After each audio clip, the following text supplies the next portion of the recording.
হযরত ইউসুফ আলাইহিস সালামের মতো আল্লাহর নবী যখন জুলাইখা উনাকে সামনে নিয়ে ঘরের অন্দরমহলে কাপড় চোপড় খোলা শুরু করছে, ইউসুফ নবীর মন জুলাইখার প্রতি সামান্য আকর্ষণ তৈরি হয়েছিল।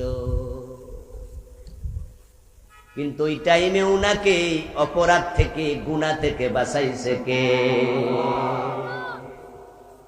ইউসুফ আলাইহিস সালামকে জেলখানা থেকে মুক্তি পাওয়ার পরে কেউ একজন প্রশ্ন করেছিলেন, ইউসুফ যুবক মানুষ, সুন্দরী জুলাইখা আপনার সামনে যখন ঘরের দরজা বন্ধ করলো, কোরআনে পাওয়া যায় আল্লাহ তাআলা বিবৃত করছেন, আলোচনা করছেন, ওয়াগাল্লাকাতিল আবওয়াব ফাকালাত হাইতা লাক।